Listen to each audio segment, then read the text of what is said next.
Hey folks, today I want to talk about the chart of Suzanne Somers, sitcom star, author, and health and fitness celebrity who died October 15th, just shy of her 77th birthday. So it's not that I'm a huge fan of American sitcoms, but she has a very interesting horoscope. Before I get into that, let's just consider what she has done in her life. Although she was cast as a kind of dumb blonde in the sitcom Three's Company, she was anything but dull-witted. She wrote something like 25 books in her life, two autobiographies, four diet books, and a number of other inspirational works around health and fitness. Now, she was diagnosed with cancer in her mid-50s in year 2000. And she overcame that through a regimen of diet and exercise, and it was an inspiration to, certainly North American women and maybe women around the world who suffered from the same sort of, circumstance. So she, had a very mixed review in terms of her early life. Her dad was a raging alcoholic. She and her three other siblings and her mom lived in constant fear of his drunken rampages. She was a bedwetter up through into high school. She went to college, but her college education was, quickly terminated when she got pregnant at the time and ended up marrying her boyfriend and had a child. And it sort of, derailed any prospects she had for kind of a professional career. But she set her ambitions on becoming, an actor. And before achieving that, she, worked as a model and eventually began to get bit parts in a TV series. Until she got a big break in 1977 when she was cast as Chrissy, this sort of classic dumb blonde in the sitcom Three's Company, and it was an instant hit, and so her career took off at that point. 4 years later, 1981, she asked for a raise, basically just to bring her salary, to parity with that of male actors of the day, and as a reward for her bravery in doing so, they fired her. So then became a series of other sort of off and on success in TV world. She had another series that was very popular called Step by Step. But around about this time, she decided to start writing books, and first an autobiography about her, troubled youth. And, that sort of, whet her appetite for doing that. And she ended up writing many more books, 14 of which became bestsellers. Now, she was taken to task by doctors of the era who disliked her promoting, hormone replacement therapy and other sort of, novel alternative health therapies for the cancer that she was then fighting. But she went on to be quite a success in her own right for being a role model for women, suffering from breast cancer. And, she did enjoy a significant degree of happiness. The same year that her TV sitcom broke out, Three's Company, she married Alan Hamill, who subsequently became her manager. And there was a marriage that lasted for some 46 years, and it was the bedrock of her life. Anyway, she's had her ups and downs, some of which we can see in her horoscope. So without further ado, let's go right to that. And so here is the horoscope in question. Suzanne Somers was born 16th of October, 1946. 6:11 p.m. San Mateo, California. So she has an Aries ascendant. Her moon is in third house Gemini, and the rest of it we'll get to shortly. Predominantly yoga's in the horoscope. First and foremost, we ought to spot that there exists a Kala Sarpa yoga. So Rahu Ketu running through the second and the eighth houses. Venus inside the arc of the Chaya Grahas. So this is what we call a type 3 type 3 Kalasarpa yoga.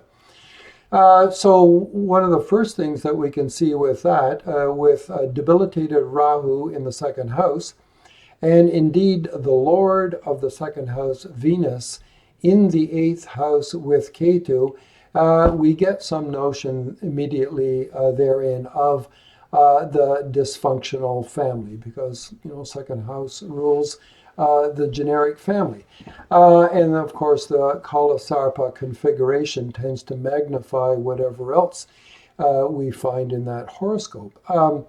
Now, there's certainly some good things going on in the horoscope. There is lords of the first and the ninth, that is Mars and Jupiter, are found together here in the seventh. So that forms a Dharma-Karma Adhipati yoga in the seventh house, which suggests some good fortune with respect to relationships. And keep in mind that anyone in the public eye, the relationships that they build are not just with significant others in intimate settings, but also with the public at large. So the Mars-Jupiter combo, Dharma-Karma Adhipati yoga involving lords of 1 and 9. That's certainly to the good. She has a Parivartana yoga here in the 7th and 8th houses. Notice Mars, Lord of the 8th, is in the 7th, while Venus, Lord of the 7th, is in the 8th. So, sometimes this is a bit of a mixed review with exchange between lords of 7 and 8, and it can indicate ups and downs in terms of relationships. So, evidence to that is the fact that she did marry in her youth. And then that marriage lasted only a couple of years before she divorced, and kind of got that out of the way, if you like. Then later on, developed a far more stable relationship with her longtime husband, Alan Hamill. With respect to others in the business, there were ups and downs as well too. Principally with the people who, the producers who had hired her to do Three's Company, and later declined to give her a salary on a par with male actors of the day. So those are the sort of other people's money issues, get involved here, 7th and 8th Lord exchanges. She also has what is called a Papadi yoga, and that's when we can take it as the sort of launch point, either the ascendant or the moon. In this case, it's from the ascendant. From the ascendant, look directly across the chart, see a malefic there, Mars, and on either side of that, see a malefic Sun in the 6th, Ketu in the 8th. So the basic, theme of this is that Mars in the 7th acts as a kind of collector of these malefic energies of a Sun, Mars, Ketu gathered together in the agency of Mars, and then, if you like, beamed directly across the horoscope into the ascendant, in a full aspect. And the prognosis for that often is hardship of some kind, whether on a physiological level, emotional level, psychological level, or any other mundane circumstance. So certainly this played out in her youth, wherein she was under serious stress thanks to an alcoholic father in the family who was quite abusive, and as a consequence, caused her great, psychological distress, such that she was a bedwetter for many years. To her credit, she herself did not succumb to drugs or alcohol, neither in her youth nor later in her life. Thanks in part, I believe, to a Viparita yoga, which we're going to get to here shortly. So certainly she had hardships, and one of those, of course, was diagnosis of breast cancer at age 54, and something that she put all her energies, both moral and physical, into overcoming that, much to her credit, and fought that for some 23 years before ultimately the cancer returned, and that's effectively what caused her demise a few months ago. So now to the very focal point, I think, of this horoscope, which is a Viparita Raja yoga. Now, I will say, there could be some debate about this, but first, let's consider, the classic definitions of Viparita Raja yoga. So in Uttara Kalamrita, chapter 4, shloka 22, the definition is provided there. And there are basically two types of Viparita.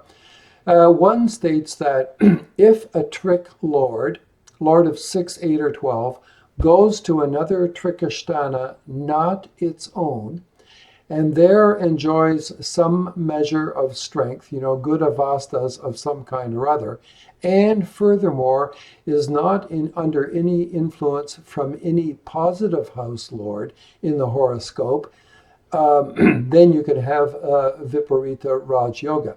So it's a little bit like the mathematical equivalent of multiplying two minus numbers. -2 times -3 generates +6 under the rules of mathematics.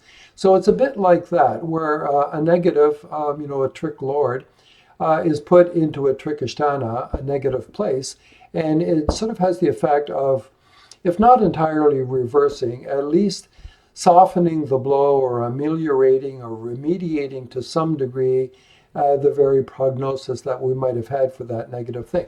So as I say, it applies to Lord of the 6th, Lord of the 8th, and Lord of the 12th. They have to go to another trikasthana, and I hasten to repeat, not their own trikasthana. They have to go to another trikasthana. There, have some form of strength, and there avoid any other kind of contact with the positive house lord, which would, if it existed, cause collateral damage to that positive house lord and whatever it rules in the horoscope. So this is not the case in this horoscope because, let me give you the other definition. So the one I just gave you is sort of what we call type A. Type B occurs when any two, or sometimes very rarely, all three trick lords may combine in some form. Well, how can they combine? They either have to be associated or they have to be in mutual aspect, directly opposite each other, or in the case of Mars, Saturn, joined by their special aspects, but typically by association or diametrically opposed in a mutual aspect situation. If all three trick lords are found in that situation, and again, they enjoy some measure of strength, and again, they avoid contact with any other positive house lord, then that can form Viparita Raja Yoga, what we'll call type B. Now, this is the very instance that we find in Suzanne Somers' chart. Now, it's relatively rare. I mean, the type A, involving a single lord only, occurs in about 3% of all horoscopes. Type B, involving two or more trick lords, typically two, is found in about 10% of all horoscopes. Jointly, Viparita Raja Yoga will appear in about 13% of all horoscopes. Adhering to the rules that I've just dictated, and that they must have strength, must avoid collateral damage with any positive house lord.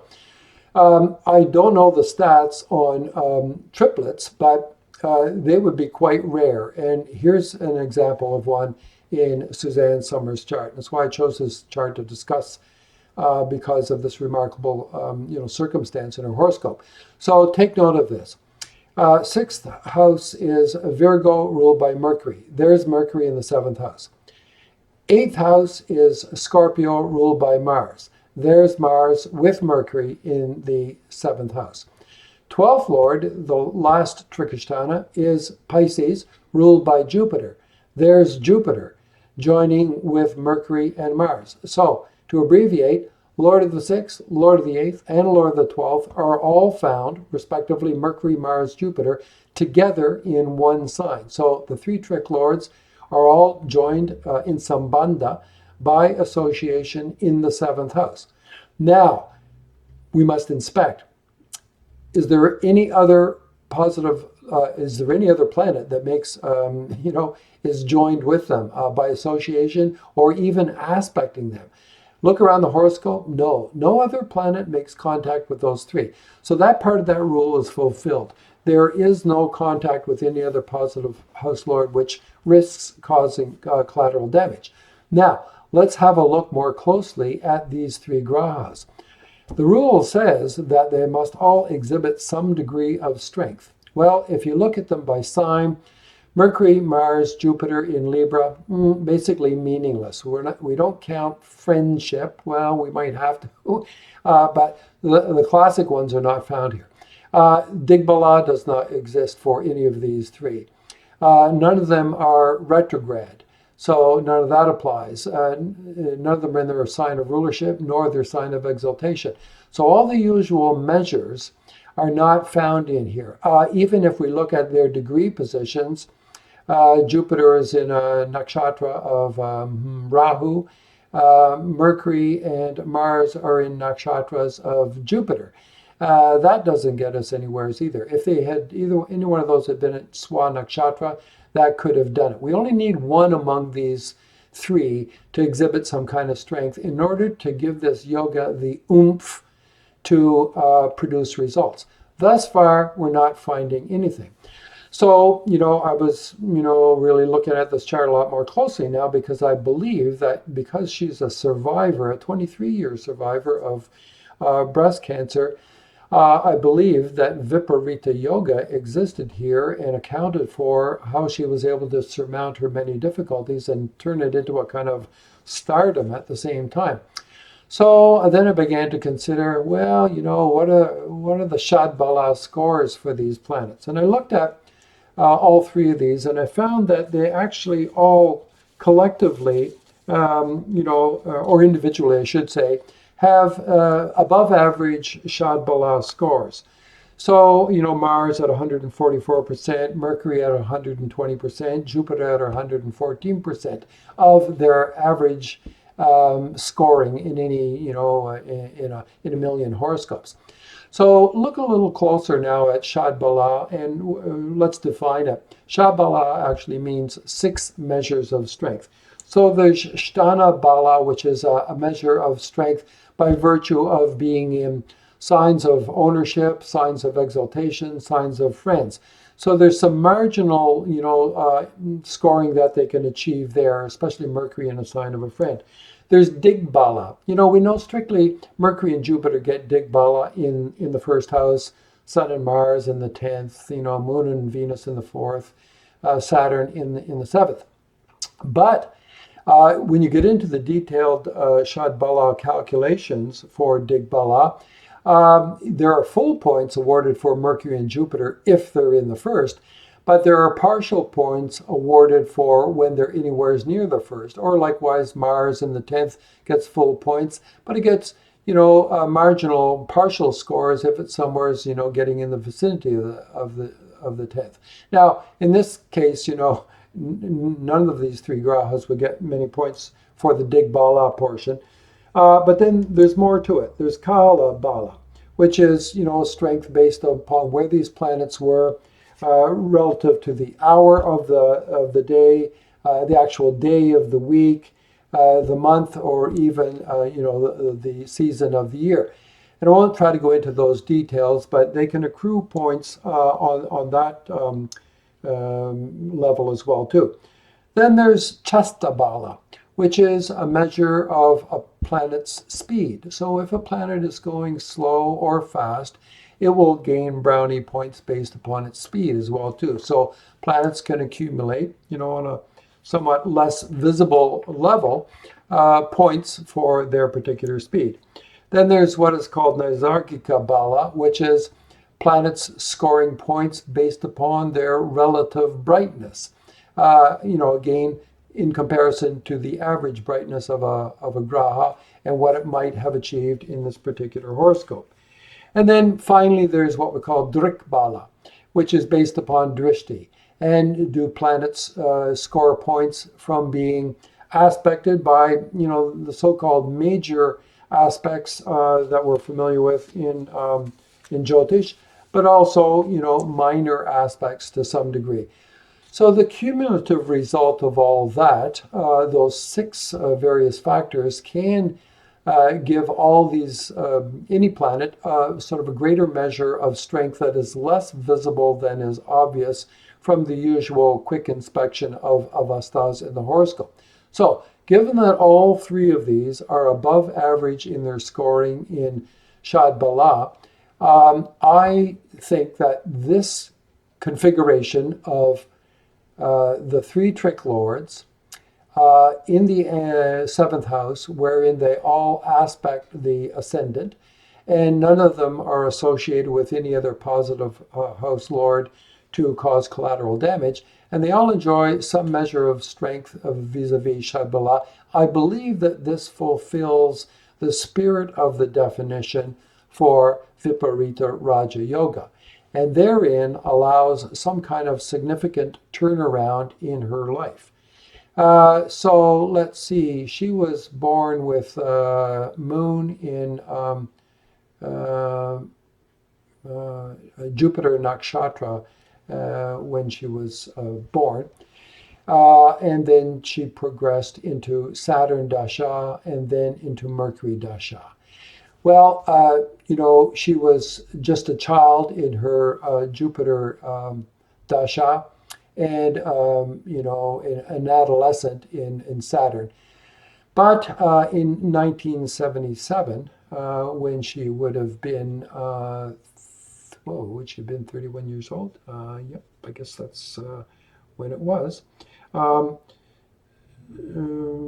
That is when her Mercury Dasha began. And then lo and behold, Mercury as a participant in a Viparita Raja Yoga at an age when a person is capable of doing things on their own, boom, all of this fell into place. So in 1977, the very onset of her Mercury Dasha, Mercury Dasha, Mercury Bhukti, she won her part as Chrissy in Three's Company. The same year, she married her husband, Alan Hamel. He became her manager and managed her successfully for the rest of her life and was, her stalwart companion for 46 years, both personally and professionally. Now, she had other ups and downs, vis-a-vis career over the years, but she successfully morphed from being an actor in a sitcom to a writer and a fitness guru, we could call her. And subsequently, after her successful overcoming of breast cancer in her mid-50s, an inspiration to women all over. And, a great success in terms of her writing career, where 14 of her books were bestsellers. As a writer myself, I'm color me green with envy. So this is quite a remarkable chart. The Kala Sarpa configuration, we should be reminded, has this potential to magnify whatever else is found in the horoscope. And so, she's got a couple of very positive yogas, Dharma-Karma Adhipati, Lords of 1 and 9, Parivartana, Lords of 7 and 8, Papadi yoga, which is, quite a challenge for physical ills and other, stresses and strains in the course of life. But then this Viparita yoga, which effectively says, there's for every cloud, there is a silver lining. And therein, offer the promise of being able to emerge from some form of distress and turning that into a success, overcoming, against all odds, something that, otherwise might have, entered her career very early. So quite a remarkable chart, I believe, and sometimes a lesson for us as well, too, when looking for strength in the horoscope. Sometimes it's not just the avastas that come immediately to mind, but sometimes we need to, scratch a little deeper to see whatever else might lie beneath the surface of things. All right, that's it for today. Take care. Hope to see you another time.